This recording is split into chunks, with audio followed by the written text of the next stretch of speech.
That's the funny thing about battle rap. I mean, it's all gloves off. There are no rules. There is a war, and the war is your career. Marley felt like I'm putting on the radio. They didn't have to come at me like that. And, you Marley Marl. The thing about being one of the greats is that people are going to come for you. And if they never came for you, then that means you never was great. I didn't want to make records no more. I didn't want to make hip-hop records. I didn't want to do it no more. I was like, come on, man. This is what y'all giving back to me? Marley Marl isn't just respected. He's stamped as a straight-up legend, one of the key figures who shaped that raw, golden age hip-hop sound. Coming out of Queensbridge, he flipped the game in ways people still copy today.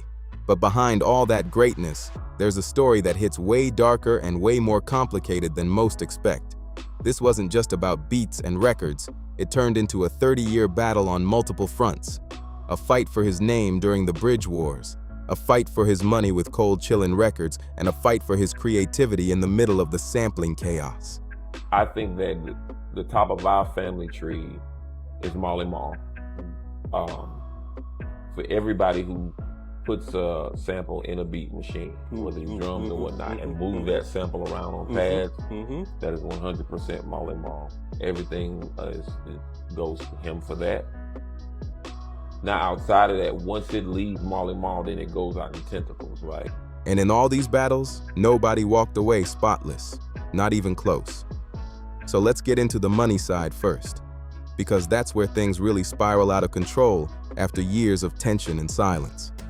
After decades of going back and forth, Marley Marl finally got control of his catalog in 2022, but then made the move to sell a portion of it to Reservoir Media. What's up? What's up? Hold on, time out. He says something that's very key that I didn't think y'all heard. He invented sampling on a record. This is Marley Marl right here. What are we talking about? Yeah. Yo, it all started from a little dream in the crib. Queensbridge, I love you. This goes out to you too. I accept this award and thank you for giving it to me, because I am hip hop DJ Marley Marl. Peace. That moment closed one chapter, but it came after what he described as one of the worst experiences he ever went through. Marley says he never saw a single royalty statement from Cold Chillin' Records, not one, not ever. He claims he put full trust in them, signed over his publishing, and watched as his sound spread everywhere while his pockets stayed empty. Imagine hearing your work on 30 or 40 records in a single year and still not getting paid. That's the situation he says he was stuck in. But here's where things take a sharp turn. Marley also claims he got cut out of the spotlight on one of the label's biggest hits. He says he produced Biz Markie's massive track, Just a Friend, but because he left Cold Chillin' before it dropped, his name didn't show up where it should have. That's his side of the story, but others involved, they're telling something completely different. DJ Cut Master Cool V, Biz Markie's actual DJ, came out swinging and straight up called Marley out in public, saying he was lying about producing that track in the first place. Now the story splits wide open. On one side, Marley is saying the label robbed him of credit, and on the other side, people close to the record are saying Marley didn't even make it at all. This turns into a full-blown he said clash, and nobody's backing down. So now you've got two completely different versions of the truth colliding. Marley says he got played and pushed out, while others are questioning his role on one of the biggest hits ever. All the things I was doing to change hip-hop, y'all believed the lie over the truth. So it made me step back a little, like, do I really want to do this? He's produced some of the greatest hip-hop beats of all time. He kind of composed it and caught that moment. They were about to explode. The energy that LL had, mixed with Marley's production, lit a fire under LL to make that album what it was. Marley, man, one of the greatest, what can I say? He deserves the award because he's Marley Marl. That kind of tension doesn't just fade. It builds up, and over time, it clearly got personal. Marley also claims the label pulled a slick move behind the scenes, using a divide-and-conquer tactic to break up his circle. He says Cold Chillin' started telling artists like Big Daddy Kane and Biz Markie that they didn't need him anymore, that they could handle things on their own. But when those projects didn't hit the same, Marley believes pride got in the way and stopped them from reconnecting with him. In his view, that whole situation wrecked momentum for everyone involved. But it doesn't stop there. Things got even more tense when Sprite tried to bring Marley together with his old Bridge Wars rivals for a TV commercial. Sounds like easy money, right? Not for him. He turned it down flat, saying he didn't want Cold Chillin' making a single dollar off it. That decision shows just how deep the frustration ran, letting that long-standing grudge shape major moves. That grudge didn't just sit in the background, it started shaping his decisions in a big way. He passed up money, exposure, and major opportunities just to make sure his old label didn't get a cut. That's not really about standing on principle anymore. It starts looking personal, almost like the frustration took control of the bigger picture. And here's where it gets even more complicated. Marley wasn't the only one raising eyebrows about Cold Chillin'. MC Sean, his own cousin and a major voice in the Juice Crew, said he got played financially by the label's management. He claimed he never saw the money he was supposed to get. DJ Cutmaster Cool V backed that up too, saying he didn't get paid for his work either. So now it's not just one person talking, it's multiple voices pointing at the same problem. Either all these stories are off, or something behind the scenes really wasn't right. But that opens up a tough question that can't be ignored. If the label situation was that messy, why stay locked in for so long? Why sign away publishing rights without fully checking the details?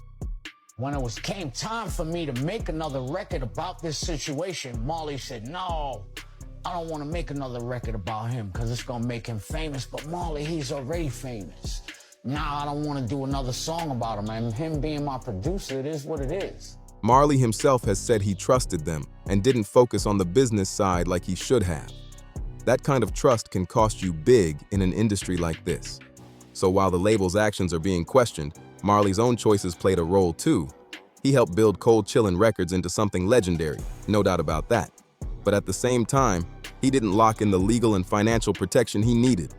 That's not just bad timing. That's a business mistake that had long-term consequences. And the fallout dragged on for decades.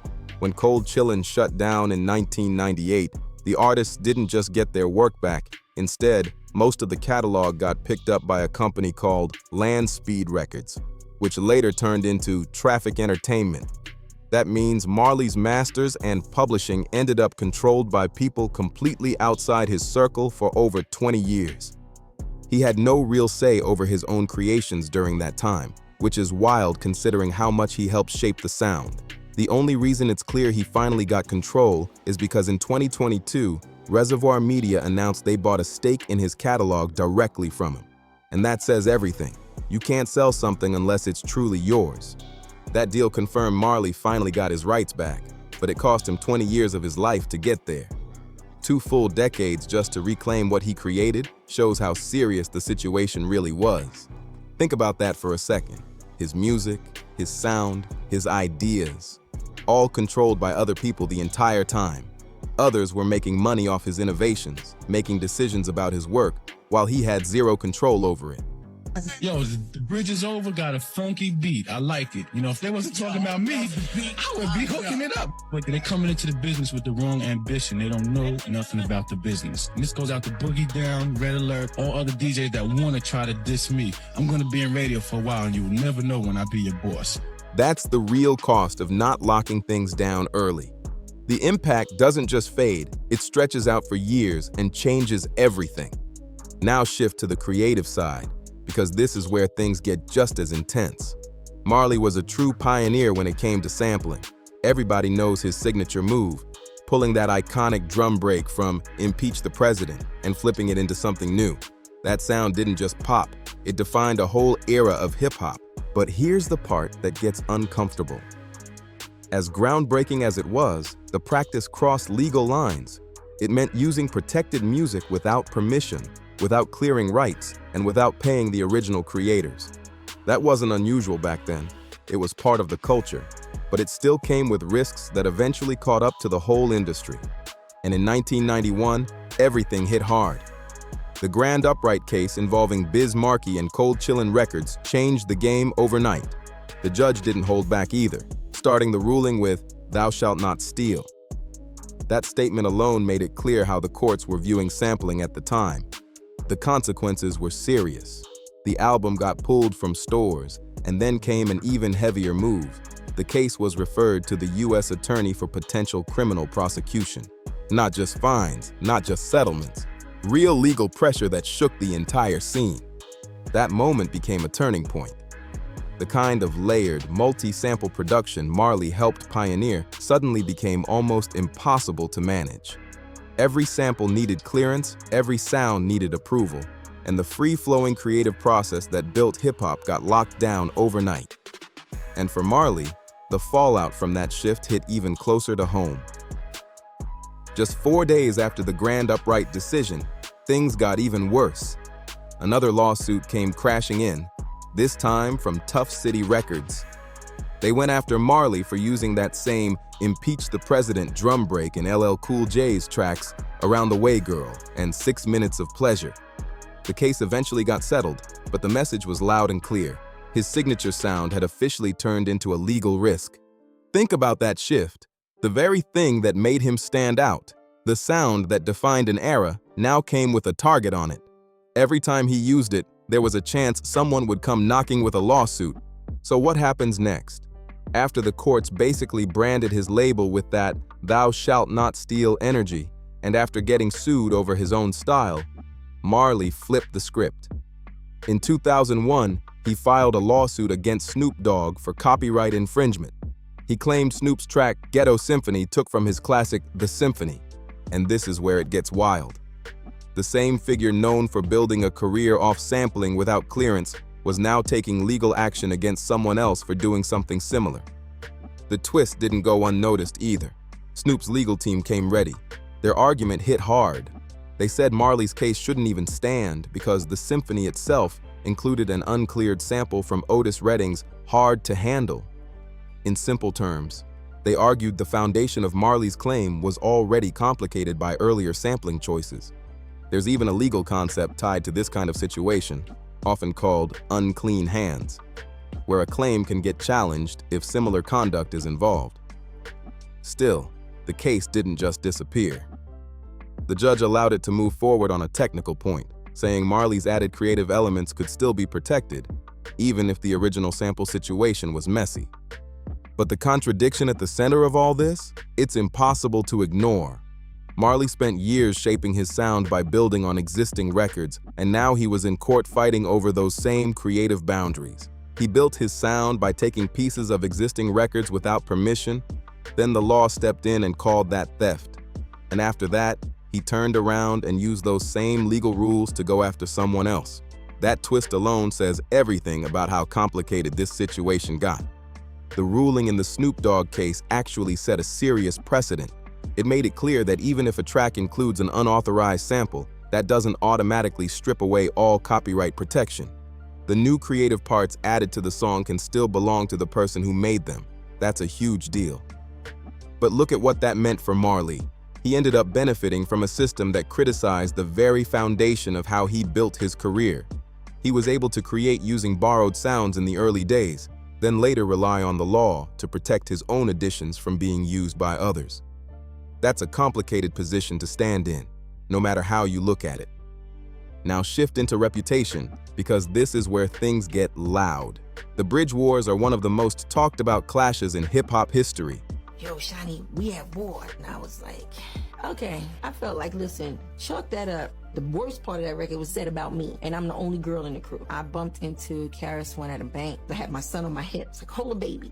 And I ran right up to him. I expected him to be, the bridge is over, the bridge, you know what I'm saying? And he was such a gentleman. And you know how he has this charismatic smile, and he bobs his head from side to side, and he was so apologetic. The popular version goes like this. Marley's cousin MC Sean dropped The Bridge as a tribute to Queensbridge, but KRS-One and Boogie Down Productions took it as a bold claim that hip-hop started in Queens instead of the Bronx. That sparked South Bronx, then The Bridge is Over, and everything exploded from there. But here's the twist that changes everything. MC Sean himself has said that wasn't the intention at all. He's made it clear that everyone already knew hip-hop started in the West Bronx. The track was meant to celebrate where they were from, not rewrite history. My next steps was like, yo, I'm not f***ing with them. I'm not f***ing with no BDP. I'm not doing no shows. I took it serious. The producer, he is the main man when it comes to making them beats. And at that point, if your producer didn't make the beats for you, you didn't make a record. At that point, it was Marley Marl, MC Sham. But then, I had the bridges over. We just stopped making records together. So why did it turn into a full-on war? Ego and miscommunication played a huge role, but there's more to it. The real spark traces back to Marley's associate, DJ Mr. Magic. He wasn't just any DJ. He was a major gatekeeper with one of the biggest radio platforms in the city. When KRS-One's group submitted a demo hoping for airplay, things didn't just stop at a quiet rejection. According to multiple accounts, including Roxanne Shante, the situation turned public and embarrassing. That moment added tension fast, and from there, everything escalated into something much bigger than music. Mr. Magic didn't just reject their record, he went on air and tore it down. He called it whack and dismissed it like it didn't even deserve a second listen. That kind of public shutdown hit hard, and it wasn't about music anymore. It got personal fast. This wasn't really about debating hip-hop history the way people like to say. It turned into revenge. KRS-One felt disrespected and embarrassed by the Juice Crew, and when the bridge dropped, he flipped the narrative. He took those lyrics, twisted the meaning, and turned it into a full-blown controversy. Then he used that moment to go straight at the people who had brushed him off. From that angle, the Bridge Wars weren't just some organic clash. They were fueled by tension, pride, and payback. What looked like a debate over where hip-hop started had a lot more going on underneath. And when you dig deeper, the whole situation starts to look less about culture and more about power moves. Behind the scenes, this was also a battle between radio giants. Mr. Magic and Marley Marl were holding things down at WBLS, while DJ Red Alert was running things over at Kiss FM. These weren't just DJs spinning records. They were gatekeepers controlling what people heard and who blew up next. When KRS-One got shut down by Mr. Magic, he didn't stop. He took his music straight to Red Alert, and Red Alert saw the opening instantly. Giving Boogie Down Productions major airplay wasn't just support, it was a strategic move in a bigger rivalry. The one crazy thing about the whole Bridge War was that it was always only on wax. But one day, when Boogie Down Productions was the hottest thing in New York, KRS-One had a show in Latin Quarters. A few of us were outside, and I saw Shan across the street. And in my mind, I'm like, okay, it's on. I don't know who he's with, but this is the final showdown. We about to be out here fighting in front of Latin Quarters. This is it. Shan comes across the street. He looks at Chris and he goes, "Chris, what's up?" And put his hands out like that. I could not believe it. I would have fought Chris every time I saw him. It wasn't a thing, oh, I was scared of Chris and none of that. Come on, picture that. But look at how hip-hop was. You never seen fights in the park. There was plenty of times I had to go back and get my pen. If you go back and come back tomorrow, the way me and Chris was rolling, see, a lot of people don't know, we did shows all over the place. But we developed a friendship because we learned early in this game that if we fighting, we ain't gonna make no money. We was getting money. So the Bridge Wars weren't only about lyrics and pride, they were tied to business, influence, and control over the airwaves. Mr. Magic even went on air taking shots at Red Alert, calling him names like Red Dirt and Duck Alert. That's not friendly competition, that's real tension between two powerful figures fighting for the same audience and the same money. The Bridge Wars ended up giving both sides exactly what they wanted. WBLS stood strong defending their spot, while Kiss FM pushed the underdog angle and ran with it. And in the middle of all that chaos, both sides were gaining attention, building momentum, and yes, making money off the drama. So what's the real truth here? It's not simple at all. Marley Marl's career is full of contradictions. That same rivalry from the Bridge Wars eventually cooled off, and in a wild twist, he and KRS-One came together to drop an album called Hip Hop Lives. Think about that. Two sides of one of the most intense clashes in hip-hop history turned it into something they could package and sell.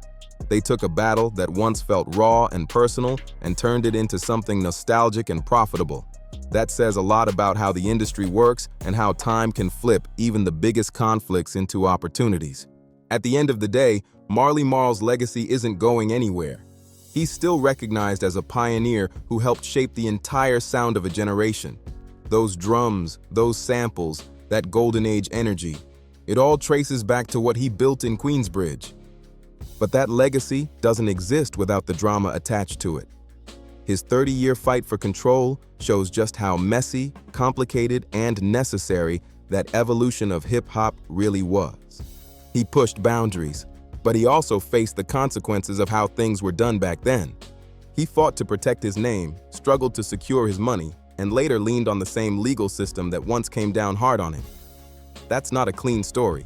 It's layered, it's controversial, and it's real. So now it comes down to you. After everything, how do you see it? Is Marley Marl a complicated genius who changed the game, or a symbol of how messy the industry can get? If you made it this far, tap that like button, subscribe for more deep dives, share this with someone who loves hip-hop history, and drop your thoughts in the comments below.